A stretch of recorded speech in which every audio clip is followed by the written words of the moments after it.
Hi, I'm John, and this is another product spotlight. Welcome.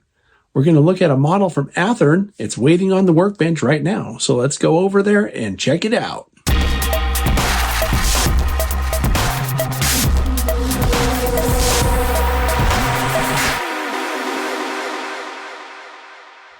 All right, and here's what we're looking at today. This is an EMD SW1500 in HO scale. This model is by Athearn. It's from their Ready to Roll line. If you look on Athearn's website, you'll find that they have these in a number of different road names and road numbers. This one happens to be for cotton belt, decorated as number 2485. They offer these as DCC ready for $219.99 MSRP, or with DCC and sound, like this one, for $319.99.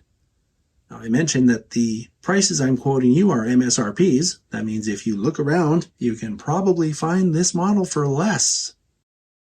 The model is packed with a quick start guide for the DCC decoder if you get the DCC version, and exploded view drawings so that you can see what all the parts are. And it also comes with this bag of detail parts. These are very finely rendered uncoupling levers to be installed by the modeler. They're offered in a number of different road names and road numbers, so your best bet would be to go to Athearn's website and see if they have what you're looking for. The paint on this model is beautifully executed with no gapping or any issues that I can see. The gray covers very well, and the printing on the side of the model is very crisp. Looking at the front of the model, you can see all kinds of finely rendered detail, including MU hoses. There's a good looking drop step there. The railings are very thin. You can also see that this grille, as well as the grille on the front, appear to be photo etched metal. If you look at the step well, you can also see that it has what I call the safety striping on the edge of the steps. Something else I really like about this paint scheme is the fact that the rails go from gray to white here and here, which really makes the white kind of stand out. And something else that's pretty cool that I'm noticing right off the bat is the fact that it has the SP light package. Looking at the fireman side of the front, you can see there's an MU receptacle here, as well as more of that hose detail I mentioned a minute ago. And I'll point it out, it's on the other side as well, but there's also a recess here for the sanding hatch. Okay, so we're going to look at the fireman side here for a second, and I will point out from this angle you can see the recess where the brake ratchet is. That's a cool touch right there. And also I'd like to point out that the handrails are nice and straight. There's also details like jacking pads. I mean, if I didn't know any better, I would think this was a Genesis unit. It's really detailed. Also, you can see that the fuel filler cap is picked out with red, and there's also detail here. That's the air reservoir. Very nice. You can see from this angle that the cab has a fully decorated interior, which has that sort of SP interior green. I don't know what you call that color. It's like a sea foam green. To me, it's kind of an ugly color, but I think all SP locomotives from this era were painted that industrial green. Something I would love to point out to you is how good the windows look. They have a black paint treatment around the edges of them that is very convincing in terms of looking like a gasket around the window. And something else to point out here is just how finely rendered the windshield wipers are. It looks really good to me. The interior of the cab really needs to be detailed the way it is because you can see in there with all those windows.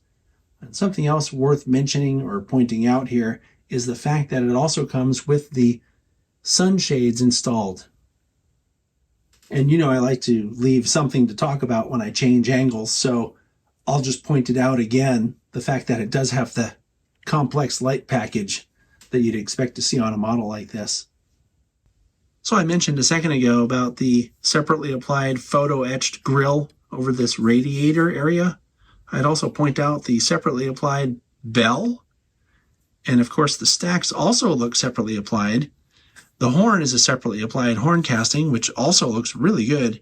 And then you can see from this angle, if I tilt it a little bit, there's some grabs here and here.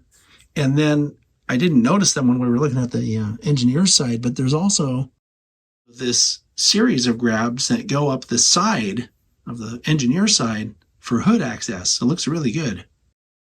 It's my favorite part of every spotlight when we run the engine.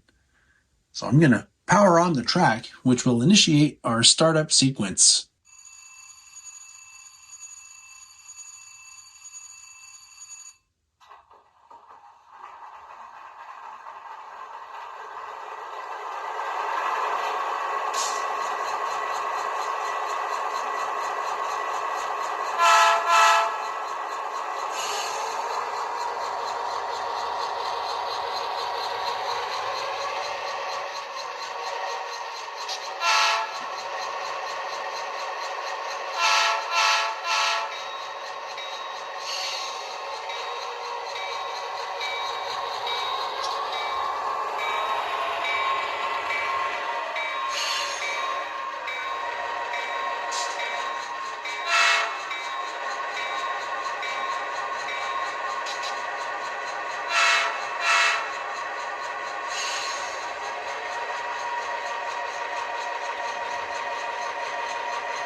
All right, so we'll take a look at the light functions now.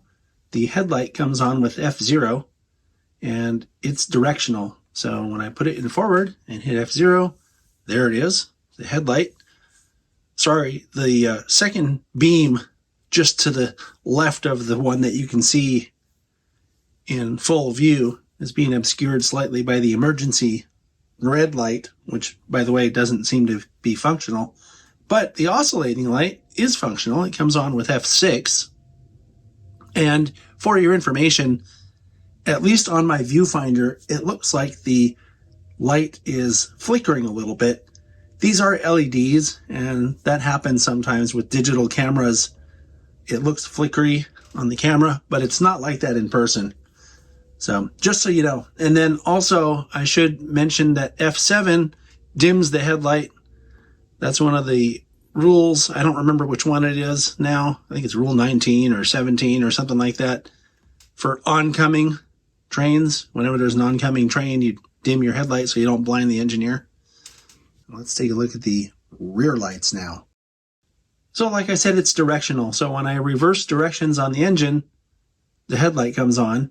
And also, in this direction, F6 activates that oscillating light.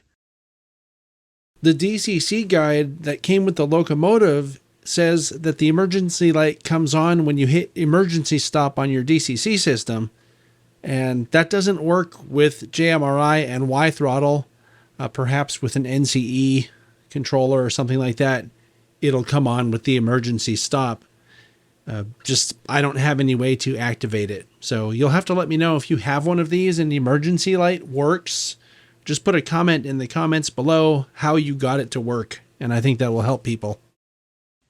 I think Athearn has done an outstanding job with this model, and kind of the standout features to me are the fully detailed interior. I said during the spotlight, it has to be like that because all the windows enable the viewer to look inside the model. It looks really good. Also, the photo etched details on the grills near the front of the model look especially good. And then the other thing is the full SP light package. That's something that a lot of models I've seen don't come with. The only regret I have is that I wasn't able to get the emergency light to come on. Now, to be clear, in the directions, it says that the emergency light will come on if you hit emergency stop on your DCC controller. I'm using JMRI with Y throttle, so I don't really have an emergency stop on the controller. So that's something that I would really like to have been able to see, but due to the limitations of what I'm using, I just wasn't able to. Anyway, it's a great model. I'm looking forward to seeing more, and thanks a lot, Athearn. I'll see you next time.